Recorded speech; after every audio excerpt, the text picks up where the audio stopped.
नाभा के 2 निजी अस्पतालों और इनकम टैक्स विभाग की टीमों की तरफ से अचानक रेड की गई। नाभा, सरहिंद और गोविंदगढ़ शहर के अधिकारियों ने इस टीम की तरफ से प्रातःकाल 10 बजे के करीब शहर के बसंतपुरवाई मोहल्ला में स्थित अमरदीप अस्पताल और सर्कुलर रोड स्थित श्याम नर्सिंग होम पर रेड की और अस्पताल के सभी रिकॉर्ड को कब्जे में ले लिया। जिक्रयोग है कि प्राइवेट अस्पतालों के खिलाफ लोगों की तरफ से लूट संबंधी काफी शिकायतें आती थी, परंतु इनकम टैक्स विभाग ने पहले इस तरह की कभी इतनी बड़ी रेड अस्पतालों पर नहीं की। आज की इस रेड के साथ जहां प्राइवेट अस्पतालों वालों को परेशानी में डाल दिया है। इस संबंध में पटियाला डिवीजन इनकम टैक्स के कमिश्नर जगतार सिंह ने कहा कि नाभा के 2 प्राइवेट अस्पतालों में चेकिंग की गई है, जिस दौरान दोनों अस्पताल में 50 लाख रुपए के करीब जुर्माना किया गया है। उनका कहना है कि अस्पतालों की तरफ से इलाज करवाने आए मरीजों को कोई रसीद नहीं दी जाती, जिसके करके वो अपनी मन मर्जी के रेट लेते हैं और लोग हमें शिकायत करते हैं और फिर हमारी टीम रेड करती है। नाभा से राजेश बजाज। एक्चुअली कल जो हुआ सर्वे है under section 133A of the income tax act, इसमें डॉक्टर्स हैं, उसमें डॉक्टर दीपक गुप्ता है, डॉक्टर गीतू गुप्ता है और डॉक्टर श्याम सिंह है। ये 3 डॉक्टर्स का हमने चेकअप किया है। इसमें उसकी जो रिसीट हैं वो अनकाउंटेड पाई गई। रिसीट जो उनको इंटर करनी होती है दिल्ली की अपने रजिस्टर में, वो नहीं थी।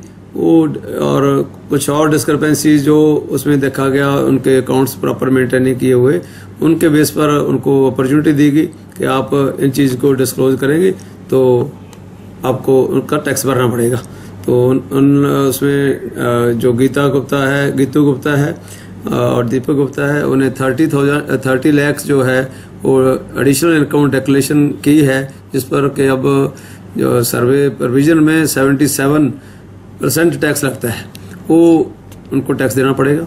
और दूसरे में डॉक्टर श्याम सिंह ने 20 लाख एडिशनल इनकम डिक्लेयर की है इसी अकाउंट पर, जो कि उनकी सीट प्रॉपर डिस्क्लोज नहीं की गई थी, वो उनको भी 77% के हिसाब से टैक्स भरना पड़ेगा। सर, इसके अलावा पटियाला भी बड़े हॉस्पिटल है या क्लिनिक है जिन्हें बिना बिल तो मतलब हाँ, पटियाला भी, क्योंकि पिछले 2 हफ्ते पहले हमने राजपुरा में भी 2 सर्वे किए, उसमें भी मोर देन 50 लाख जो है दोनों केसेस में डिक्लेरेशन हुई है।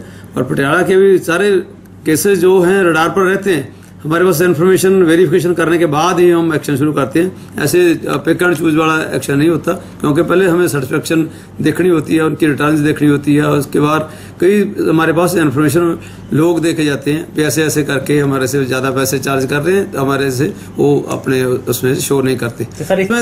इसमें 77% तो टैक्स ही लगता है अब, पर जो देखा जाएगा तो कुछ पिछले साल के डॉक्यूमेंट मिल जाते हैं, उस पर 77% की पेनल्टी लग जाती है, 150% उसको लग जाता है, प्लस प्रोसिक्यूशन लॉन्च करनी पड़ती है कोर्ट में, जिसके जाके कोर्ट डिसाइड करती है 3 साल से 7 साल तक सजा भी हो जाती है।